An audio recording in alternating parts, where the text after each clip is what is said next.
Hey guys, my name is Ashwin. I'm going to show you a quick tutorial of the University of Kansas's website.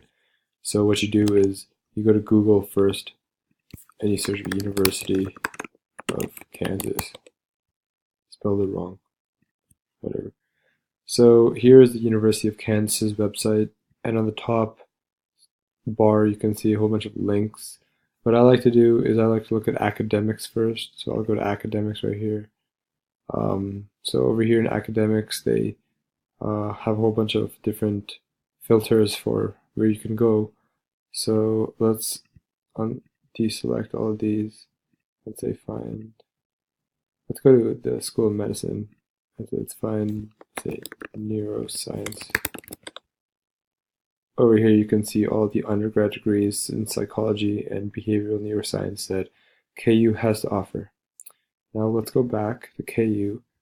On the KU's homepage, they have a whole bunch of news. A news report that I found interesting was that KU's national debate team just won the national debate tournament recently. So as you can see here, they won the tournament. So there's a little news article over that. Congratulations to them. Now I'm back on the website. Let me go down to admissions.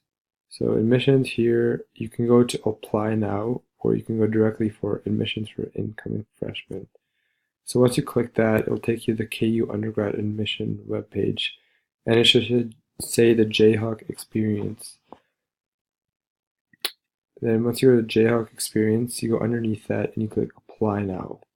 After you click apply now, they're going to tell you how to apply as a US freshman, what to include with your application, and how to update a submitted application, and steps to do after you've applied.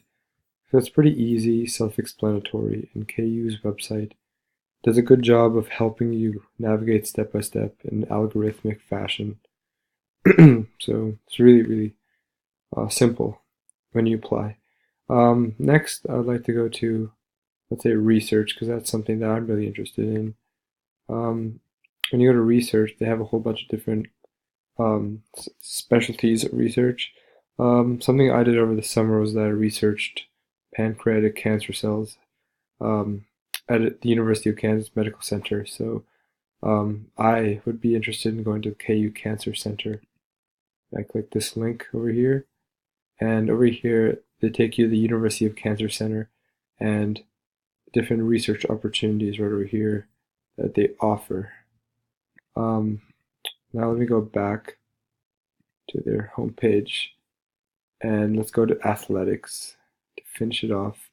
As you probably know, KU basketball is pretty popular, and we did go pretty far this year. Unfortunately, we lost to Villanova, but you have to go to sports. Underneath men's sports over here, you go to basketball, and let's see, basketball. Okay, so here is KU's basketball's website.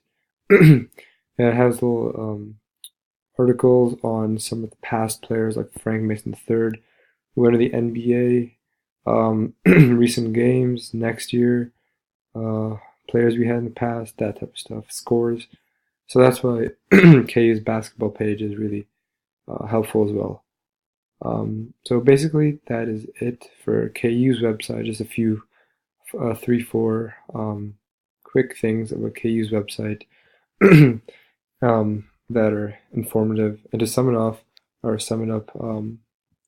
KU's website is pretty engaging. It helps you move through quickly. It's self-explanatory. It's organized, and you know exactly what to click. So that is the University of Kansas's website tutorial. Thank you.